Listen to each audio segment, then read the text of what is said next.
Hi, everybody. I'm Tina Brown, guest curator of the festival. And this session is very important to me to have had included in the festival because it's a session that covers a topic that's very dear to my own heart. I am mother of a son who is on the spectrum, and he's 35 now, but he's had to struggle so hard, to find his place in the world. And as people like my son, Georgie, do their best to adapt to the challenges of being so out of sync, it seems, with so-called normality, it's really heartening to see a growing movement out there now for society to adapt in small but significant ways to people with special needs. A movement that's so long overdue, and they've been excluded for so long, and there's never any big lobbies or voice. I mean, they have such a sort of voiceless community still, but that's changing thanks to so many great people, including so many on this stage. So I hatched the idea for today's discussion with one of today's panelists, the wonderful Tim Shriver. For nearly 30 years, he's been chairman of Special Olympics International, an organization that has arguably really done more to lift people up with special needs than really any other. Also with us in the theatre, film and television director, Sammi Cannold, whose Broadway musical, How to Dance in Ohio, features 7 autistic actors in a coming-of-age story that was a sensory-friendly production. Michael Andolsek is a talented fashion designer and founder of the Andolsek label, and he happens to be on the spectrum. And then there's Giles, the very enlightened mayor of Mesa, Arizona, which has the distinction of being the first ever autism-certified city in the world, meaning that its businesses, parks, and hotel staff, and thousands of citizens are trained in how to interact and welcome people on the spectrum. So welcome this wonderful panel. I'm so happy that you're here.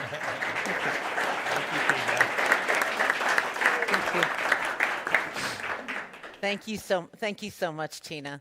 And welcome everybody to this panel. We're so glad that you're here. We're going to start right in with Sammi. Sammi, you directed the first show where people who were autistic and publicly autistic were playing characters who were autistic.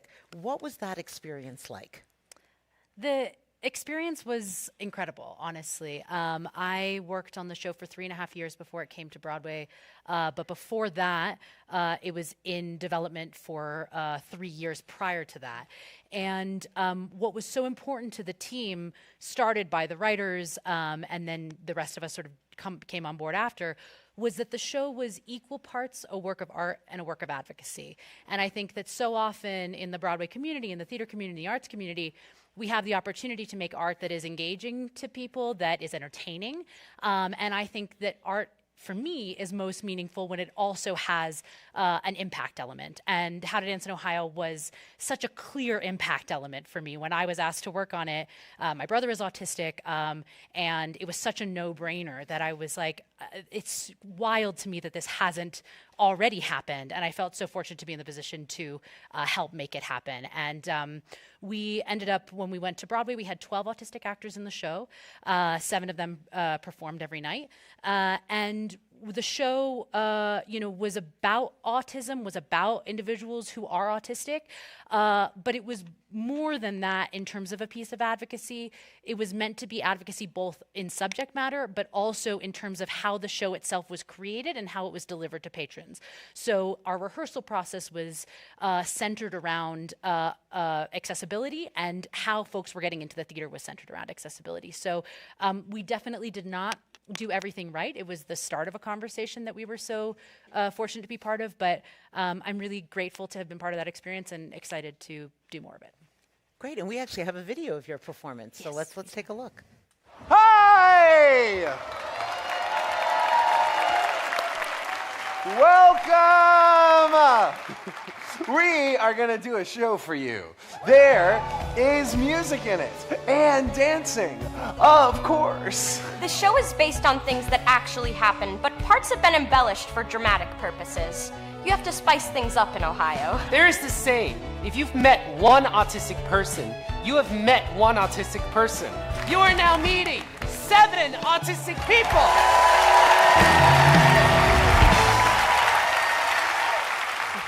I tear up every time I see that.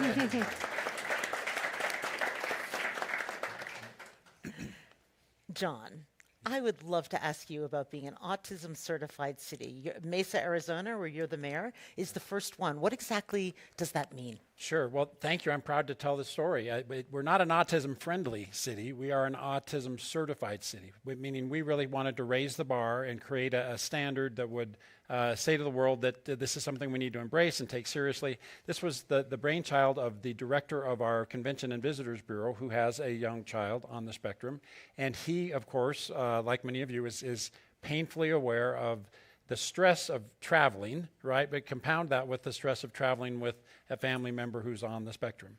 And so he thought, I mean, for purely economic, selfish reasons, our city was thinking, you know what, if we could carve out a space for my city and say, hey, if you're one of those families that would like to reduce stress and come to a city that is going to go out of its way to accommodate you and to make this a friendly environment for you and your family, then, you know, our doors are open and we would love to have you do that. So that was one of the reasons that we did that.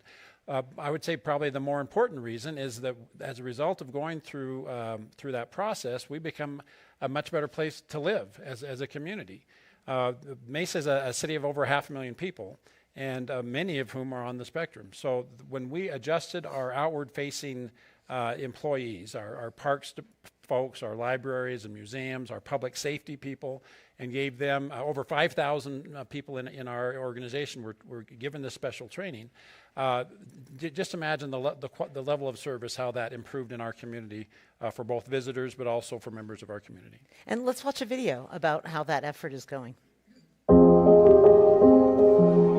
Imagine today if families had more choices of where to go, what to do, to make it part of their family tradition that they would come to Mesa because we're autism certified. I'm very proud of Mesa, Arizona, and part of the reason is we have some core values as a community. One of those is compassion. This is the most autism-friendly city in the world. The community has rallied around the autism population and their families in such an unbelievable way. One of our core values is treating everybody like family. Part of that is there's over 3.5 million families that are impacted by autism. We want to embrace them. We're really excited to be a part of this program. Our industry is about providing hospitality. The only thing that was lacking was the knowledge. So the partnership with IBCCES was critical. The process of the certification itself is simple. It's a very brief video. It's actually very educational. It really does open your eyes to being more aware.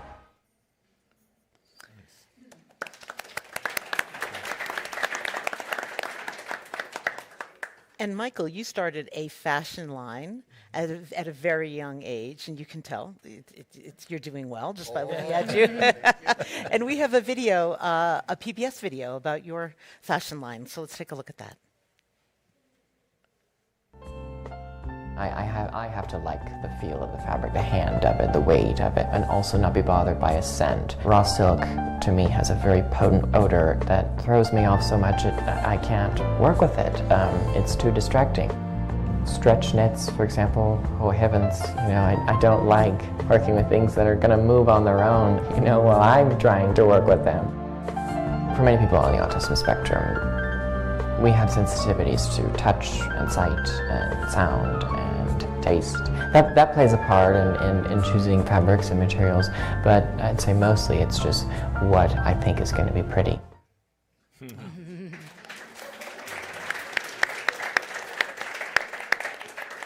And they are pretty. Oh my goodness, everything from the packaging to the clothing, it's amazing. So in the fashion industry, have you found it to be inclusive for people with autism? You know, I've only ever worked for myself while in fashion. I was diagnosed at 21, and as a kid, though, as a teenager, I wanted to be a fashion designer. I mean, that was my goal. But when it came time for me to really get a job, I had, you know, a small little job at a local toy shop, but when it was time for me to really pursue what I wanted to do, I needed to be in Salt Lake still with my family because they were taking care of me. I couldn't cook my own food still. I could drive, but there was, you know, they needed to watch over me. So I looked at jobs there, but there weren't any. It's not really a fashion hub, and that it may change one day, you know. But at the time, it wasn't. So the only option was for me to be one on my own. Yeah, and then while I had that business for about 10 years, I tried to employ other people on the spectrum or provide internships and mentorships for people who want to know what it's like, getting into the workforce, who also wanted to know about fashion and learn how to sew, but in an environment that I could provide certain accommodations for, because I knew we've got to be careful on the lighting and the air conditioning, and you want a chair with wheels or whatever, so that was good. So you made the fashion industry inclusive. Oh, or at least you're part of it. In the small little area. That's right, that's good for you. So Tim, let's watch a video actually about the Special Olympics, and then I have a question for you. Spencer was diagnosed at 3.5 with autism and ADHD. We had a wonderful pediatrician at that time, and he gave us a list of therapies that would be good. So when I saw equine therapy, I thought this is something he could do forever. Good, you're gonna have to find that gap. Take your time. Yep. Mandy came on the scene probably about 6 months into it, and he's been riding with her ever since. It turned out to be his sport. Pick the rhythm that you want. That's it. Hold him, and then sit back and soften. When I first started with Spencer, he was pretty spicy, and it was really hard to keep him focused and holding the reins and engaged in the lessons. Better. And then as we got to the next stage, he kind of realized, oh, this whole riding thing itself is fun. I like going to the horse shows. I want to be successful.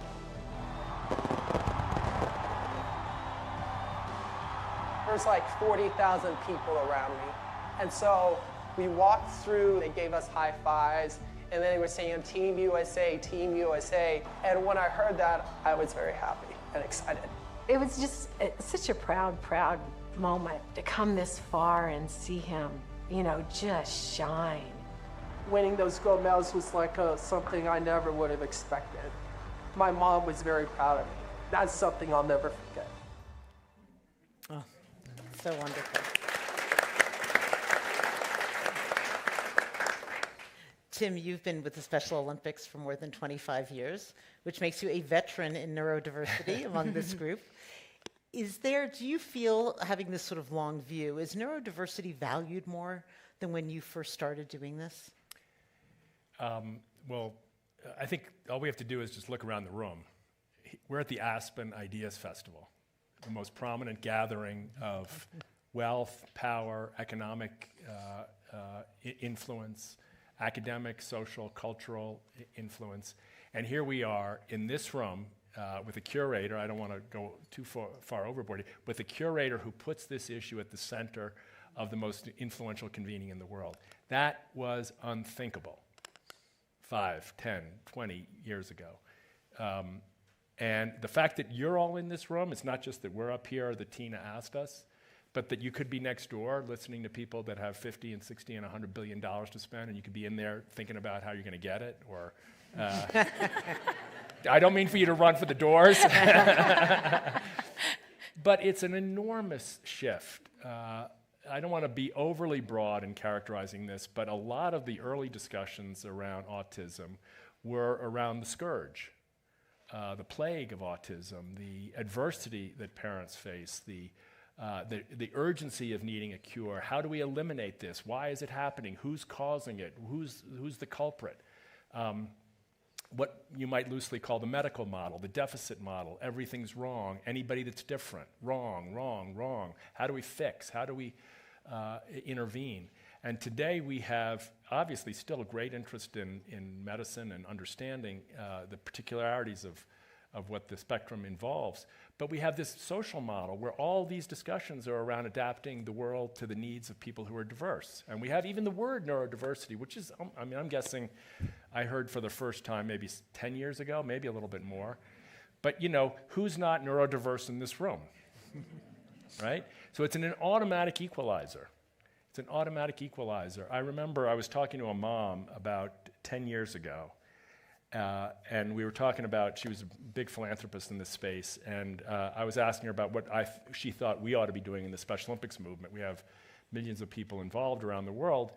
And she said, well, let me put it to you this way. I have 2 sons. The oldest is a banker at JP Morgan. He's in his early 30s. He's doing great. And my youngest is at home, and he's nonverbal, and he needs care around the clock. And when I tell people about my children, she said to me, I tell them about my son at JP Morgan, and they say, congratulations, that's fantastic. And when I tell people about my son at home, they say, I'm sorry. And she looked at me kind of in one of those moments in life, and she said, your job is to tell them to stop. Don't tell me I should be sorry about my beautiful boy. So this, in my view at least, is a massive shift. We couldn't have imagined a city that would have said, we want to commit to these ideas proactively, not just because they're good, not just because there's diversity, but because it's good for the city, because it makes us all better. Everything we've learned in the Special Olympics movement suggests that the benefits flow, if not equally, disproportionately to people who don't have disabilities. Just think about that. The benefits flow when we do inclusive sports in schools disproportionately to non-disabled children who feel safer, more open, more motivated. The benefits in that video, I don't want to say disproportionately flow to the parents, to the coach, to the people in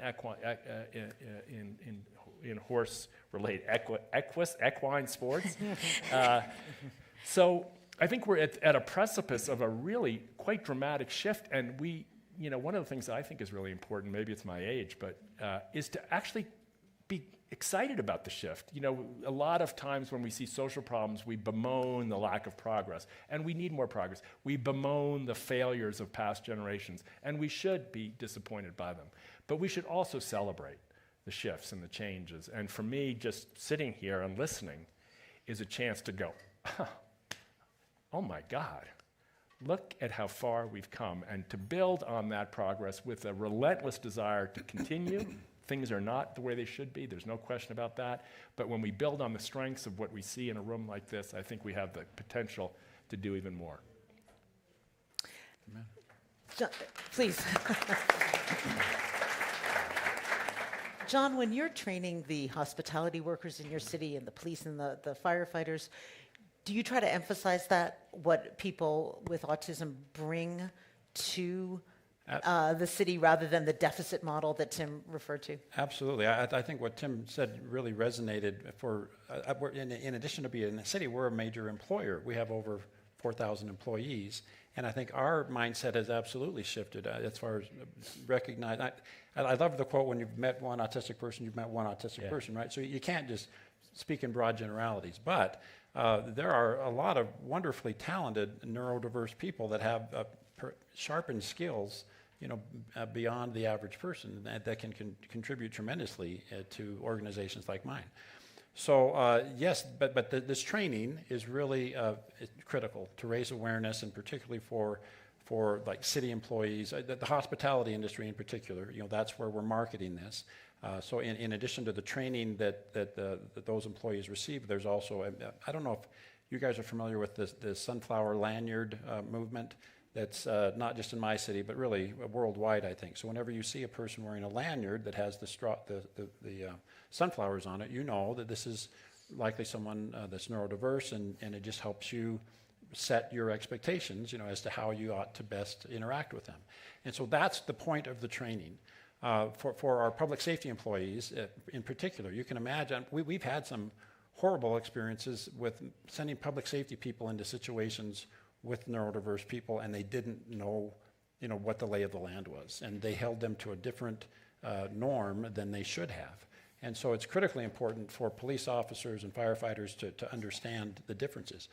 When we launched this program, my son happened to be a teenage lifeguard at one of the swimming pools. And so I was obviously curious to hear what his experience was like. And I said, Jack, what was this training like? And he said, Dad, we're taught as lifeguards, to yell at the kids when they're running on the deck, because that's their job, right? Is to safeguard the safety of those kids. And he said, I learned that that's not the right response when you're dealing with an autistic child. You need to reset, again. Now, folks on the spectrum, I think one of the, again, unfair general characteristics I'll throw out there is that they're pretty compliant people. They're not, out to break rules.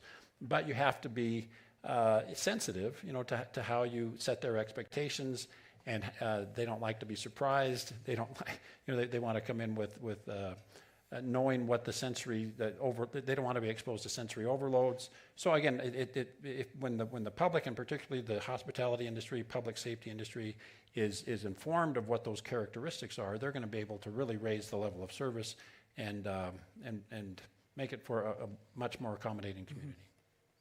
Sammi, when you were casting your show, and you said, I want to use autistic actors for the autistic characters, what response did you get sort of within your professional community?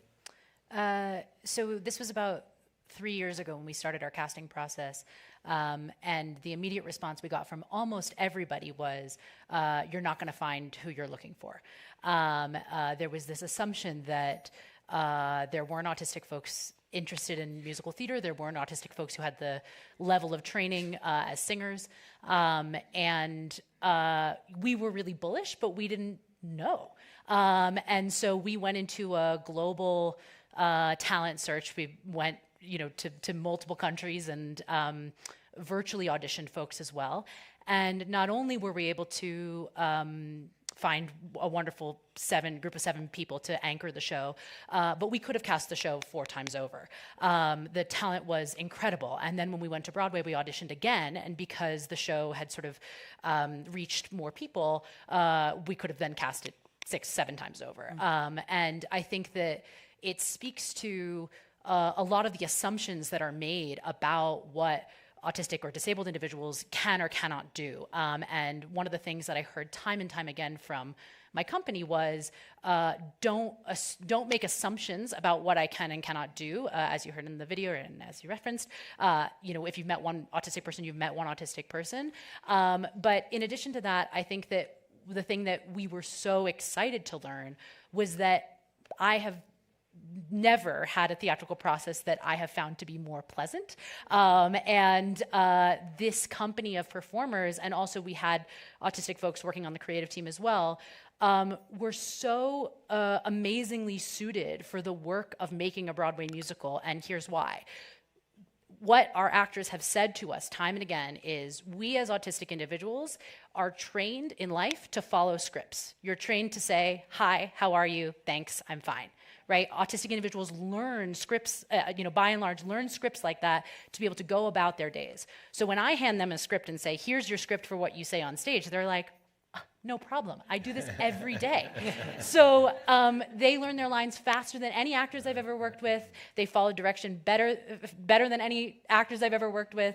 And it was just a joy. And I think that, part of that was that we were so fortunate to be surrounded by so many autistic individuals on our creative team who melded a process that catered to the needs of each individual who was walking into our room. So it's not as easy as saying, oh, everybody came in and the room was happy and it was great. We had to design a process really intentionally.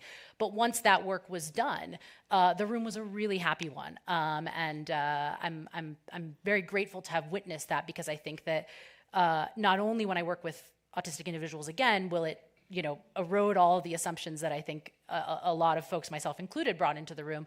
But it also, as you were saying before, if you increase accessibility for this group of individuals, it only serves to benefit everybody. Half of our cast was not autistic, and they said, time and again, the measures that we put in place for our autistic company members, they really benefited from. So I learned a lot. I had the honor of having a panel like this one, but with your cast, with the autistic actors, and they were just terrific. And they sang your praises they said there was a whole lot of Google Docs, a whole lot of documents asking them questions about all sorts of things, about their preferences, what accommodations they would need, the language to be used. And you shared with me, and they shared with me, that the phrase an autistic person rather than a person with autism was their preference. So I'm going to try to remember to use that phrase. But tell me why you asked all those questions. Yeah, I really can't take credit for this. This was, we worked with an amazing ASD creative consultant whose name is Ava Rigelhaupt, and she designed this survey along with a few additional consultants who were on our project. And the survey was a simple Google form survey that we created for free online, and then we sent it out to anybody who entered our room, autistic or not. And the survey basically said, its thesis was, what do you need to be able to do your best work? And then it broke down questions like, what sensitivities do you have? What are things that make you uncomfortable? And we would get answers back as simple as, one of the ways my autism manifests is that I have a sensitivity to scented soap. And then we would say, oh, well, that's really easy. We'll just replace the soap in the bathroom with unscented soap. And that small thing made it easier for them to be able to do their jobs. That's a small thing. There were also much bigger things. But I think asking what folks needed versus making assumptions about what folks needed, per Ava's guidance, not mine, was really the key to unlocking the process and then tailoring a process that met each individual's needs. And then the other sort of addendum to that is that by asking that question, not only did we hear things from our autistic company members, but we had company members who said, hey, I just want you to know my grandmother died last week and there's no other arena for me to be able to tell you. So this survey gives me an opportunity to say what I want to put into the room and make sure that the people I'm working with are aware of. And it just made for a more compassionate, empathetic space, which I'm very grateful for. Well, they were too. And Michael, you have some thoughts about maybe some new things that could be invented. Well, I think it's interesting, only about 5 million adults in the US have autism, but there are about 15 million people with sensory issues. So it's like, why not have these for all people when they're joining a new firm or at a company? Why not provide a survey there? Or I like short-term solutions, but I like long-term ones too. And I think what's important to remember is that a person may need immediate assistance at some time and some accommodations, but we also need to be thinking about what will help them long-term. It's nice to provide an immediate thing. I don't know, I've got so many different ideas, but I don't know what I share or what I don't share. You share whatever. Talk to me afterwards. I've got a ton. Pick your favorite. For example, I think we have wearable technology and we have AI, and I think it's fantastic. It would be really nice for not just people on the spectrum, but for a lot of people who have social anxiety and other difficulties. If, for example, the microphone in the watch or whatever else device you has picks up on an escalation in the sound, or there's a camera in the device that says we're picking up a lot of visual activity. The lights are changing, or there's a lot of commotion around you, or the AI assistant is realizing that the person that you're having a conversation with is really dominating, and it's just focused heavily on questions, and it knows, because you've programmed out your little profile in there, I need help getting out of this situation. But the problem is, when you have autism, you're frozen. You become frozen. Most of the people on the spectrum that I know, we freeze and we can't think of how we get out of it. We don't know what to do. So if this could just notify us, hey, I'm recognizing that you need some help. Here's an example. Here's a scripted scripted excuse you could provide the people you're talking to. I need to leave my room. Or send a notification to another person in the room that you know and say, your friend needs help. Could you but I think honestly, it would help people not just on the spectrum. I think I do. That's wonderful. I think you should go next door and get some money. I've got lots of ideas.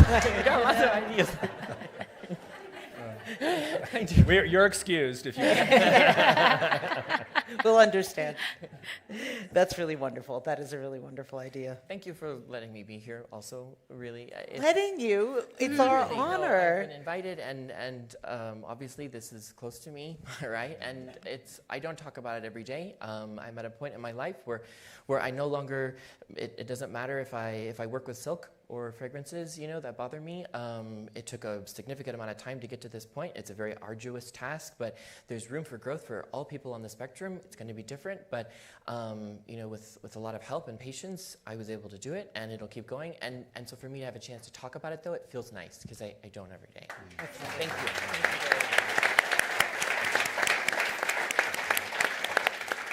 That's wonderful. Tim, I know, growing up, hearing about the Special Olympics, I think that people think of it as, it's for people with physical disabilities, so you build a ramp. Those kinds of accommodations. Did I say John? I should have said Tim. Did I say Tim? You said Tim. I did. Okay, good. Sorry.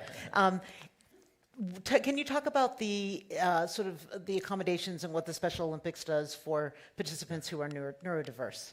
Yeah, well, first of all, I'd be happy to yield my time for you to take all the time you need. Oh. Because I love listening to you talk, and some of us get to talk too much and others not enough, and it's good to equalize. A couple of maybe quick points. First, I think inherent in the shift you're seeing is the desire, or at least the recognition, that everybody should be treated with dignity. And at some level, the genius of the Special Olympics movement from its inception in the 50s and 60s by parents, mothers, mostly moms, my own mother, was to use sport to actually teach that lesson, to create environments where that lesson could emerge. Not competitive sport that's designed to eliminate as many people as possible to find out who's the best, but inclusive sport, which is designed to include as many people as possible to find out what's your best. It's a very different model.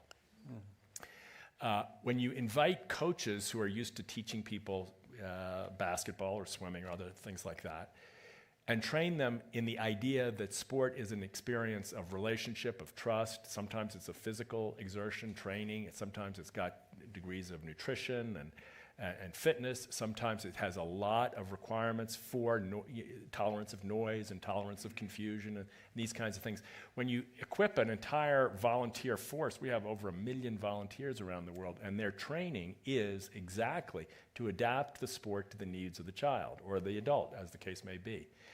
What you've sort of unwittingly done is given them the opportunity to take each person as the single person that is in front of them and treat them to the chance to play, which we're learning more and more about, by the way. There's fantastic neuroscience on the development of the brain, particularly in early childhood. Second year of life is most critical, as I understand it, with people on the spectrum. Not the third year of life, but the second year of life. Play stimulates language development, stimulates social development, stimulates relationship trust and relationship skills. So play is, as it turns out, this fantastic tool for not only strengthening the person with significant challenges who wants to get strengthened, even if they're 18 months old or if they're 18 or 81 years old, but also building the relational trust and the capacity for people. So the long answer to your question is the movement has, I think, equipped people across many, many walks of life, volunteers of all ages and people on the spectrum of all ages, to bridge the gap. And the accommodations are unique. I mean, I've seen people doing, bocce tournaments in refugee camps. I see people swimming, relay races in Olympic-sized pools. You can see people in equestrian sports and things. And the only thing that's consistent is that the goal is to make sure everybody gets an opportunity, and everybody benefits from the chance to play and to try their best and to try to win. And if they don't win, to be brave. And if they don't win, to try again. So there's a lot, I think, going on in the mindset shift that I tried to allude to before, that I think is really important. But for me, at least, and this centers on my work now these days, the lesson I think I've learned that I think is relevant to the country, that all these people are saying is not just about people with autism, but about the country. The lesson is learn to treat people with dignity. It will not only help them, it will help you.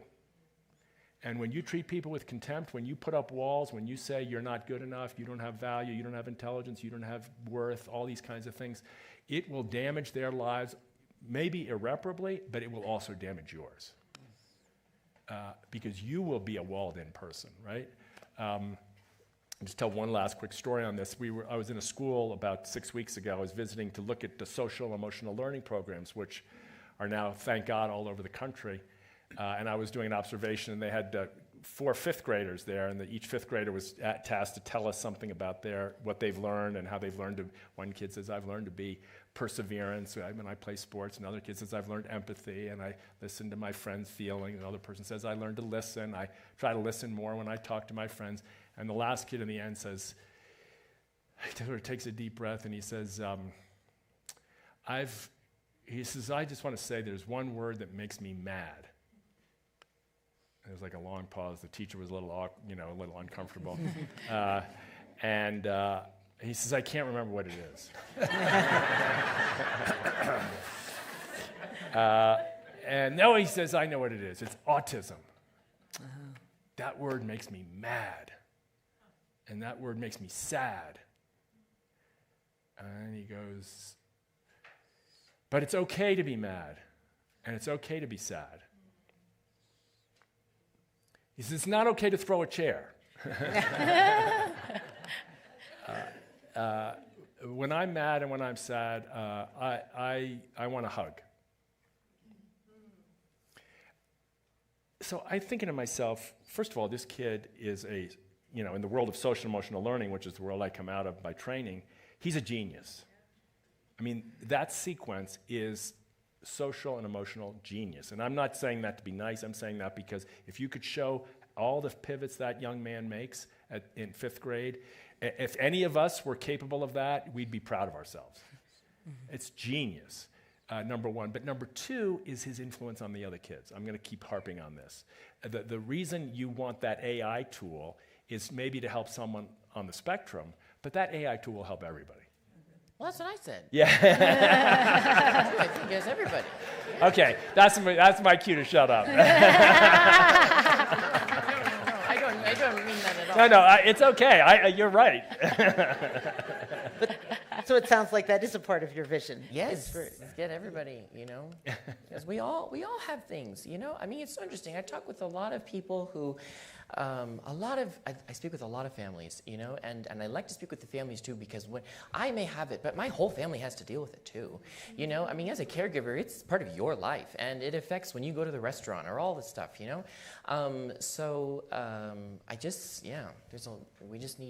need to help everybody on it.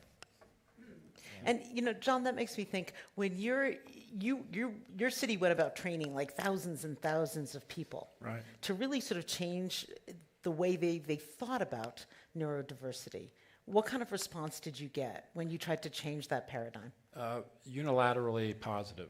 I mean, I think just raising this awareness that we've heard of the really who's not on the spectrum, right? I mean, in my family, if I scrutinize my own personality, if I do a critique of John Giles, there's some things that are pretty quirky, right? And so I think just and your wife is here. Your wife is yeah. So I mean, just helping us to all adapt a little humility, a little compassion, a little empathy, to take a pause and to say, well, maybe maybe my expectations ought to be shifted a little bit, and I'm in my dealing with this person. That's universal. That's something that we, regardless of your walk in life, whether you're a city or a hospitality person or whatever your walk of life is, I think that's the message for Mesa is look for. I mean, we're about stealing ideas. That's what mayors do. Anything that's good that I've done over the course of my tenure as mayor has been an idea that I've stolen from someplace else and brought to my community. This is an idea that I would love for people to steal, not just cities. But and are they stealing it? They are, yes. There's a well-worn path from other cities and other hospitality organizations coming to Mesa to kick the tires and learn from that. That's great. Well, we have 12 minutes for some questions. So if you raise your hand right over there, we'll get the microphones to you.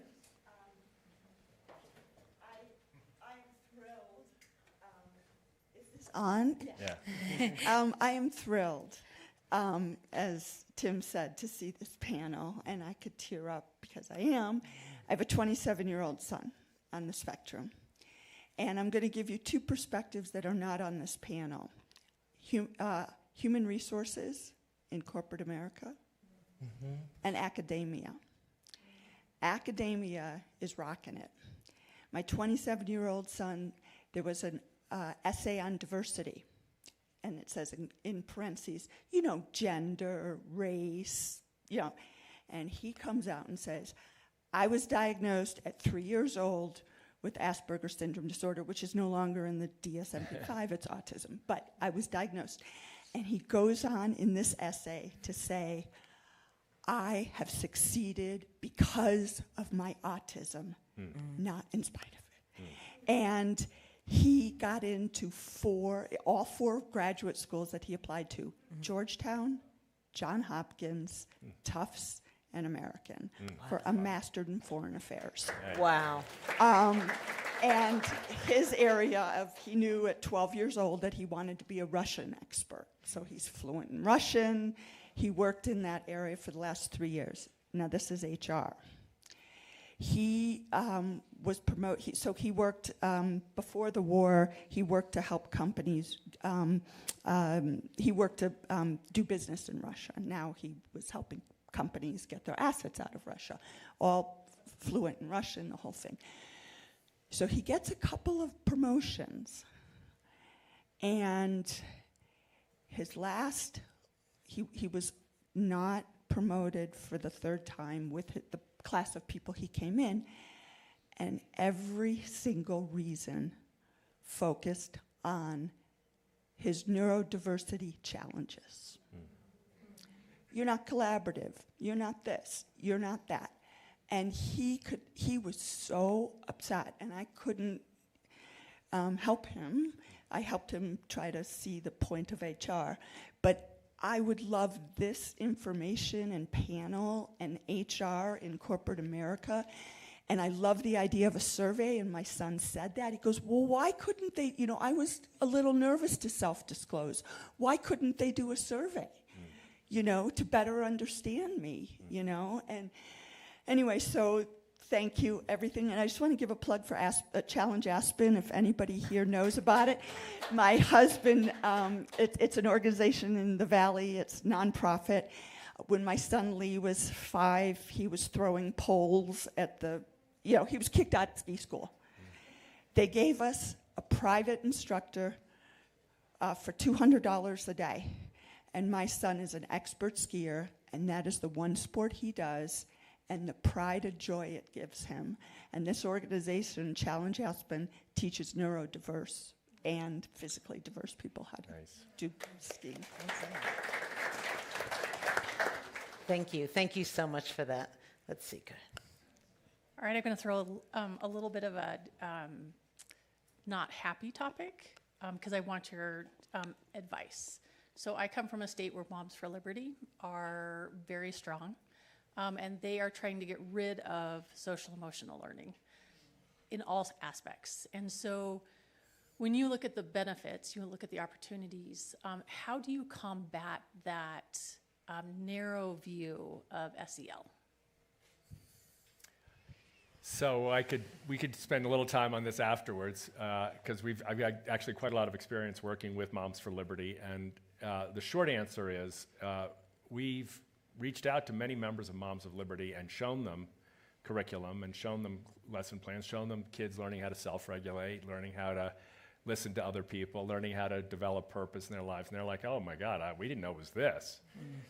So there's a huge misunderstanding that's exacerbated by political rhetoric, and then there's fundraising. And so there's a whole machinery conspiring to make these judgments that are absolute and broad and quite distorted. And combating that machinery is part of our job, I think, as advocates here. There's machinery in Broadway and politics and these other kinds of things.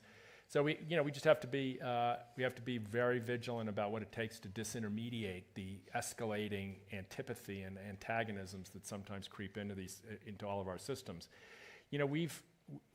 My view on this, generally speaking, is take a chance on people, even the people that are opposing you. It doesn't work to just try to hold up a bulldozer or a cannon and blow them out.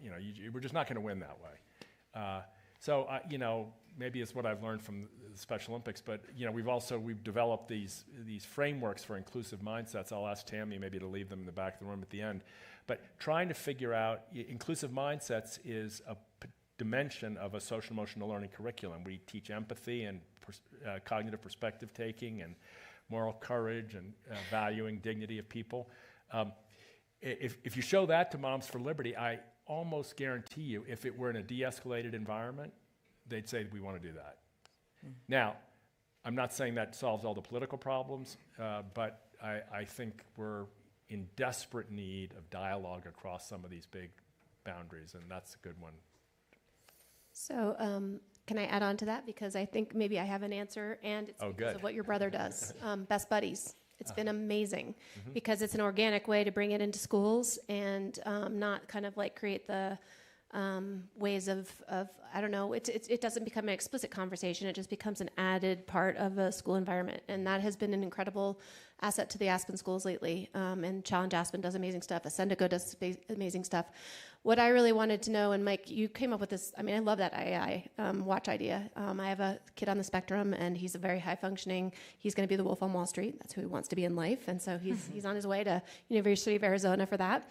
And so the point being is, how is it as a teacher, we keep wanting to try to get our teachers and everything more understanding of what's going on, because I think it's just more prevalent in terms of the school day and the emotional and social emotional issues.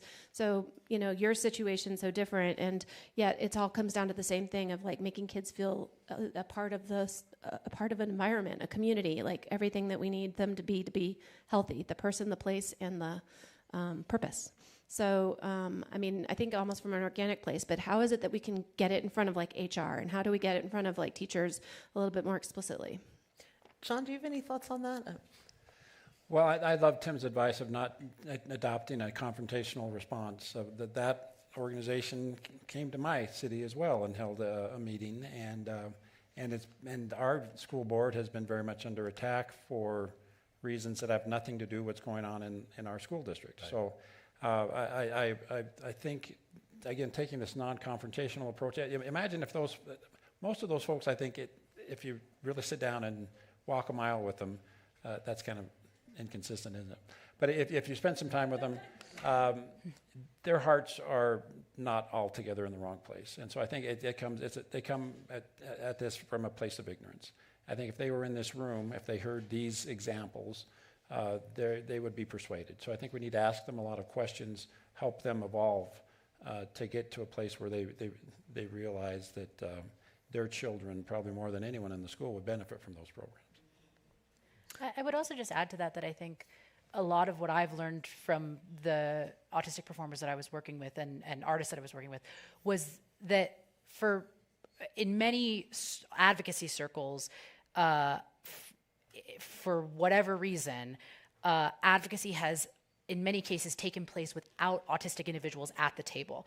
And there's a slogan now in autistic advocacy circles that is nothing about us without us, which I think is super important. And also I think I have found in my microcosm of a experience with this, such a game changer when myself and my autistic colleague walk into a room together and sit down and have a conversation. It's very different for the person on the other side of the table to say, sorry, no, we can't accommodate you, versus them saying to me, sorry, we can't accommodate them.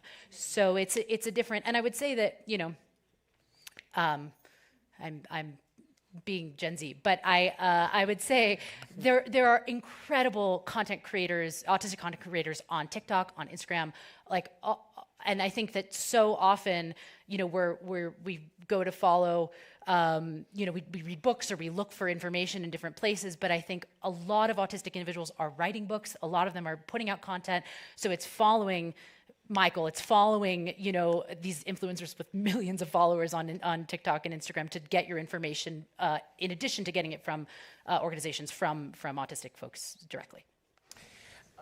But not all people on the spectrum want people to know. I mean, most people, that's the thing. And so I think if we can provide services where it's like the survey, if it's just handed out to all people who are onboarding into a company, then no one has to say, please, I have this thing going on, this is why I have what's going on.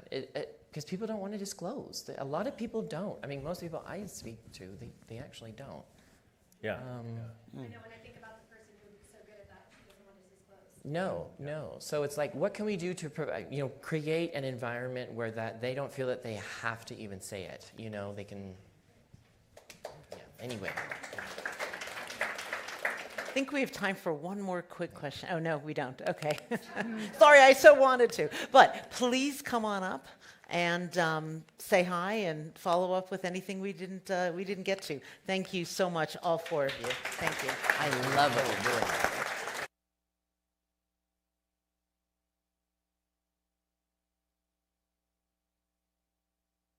Might be helpful.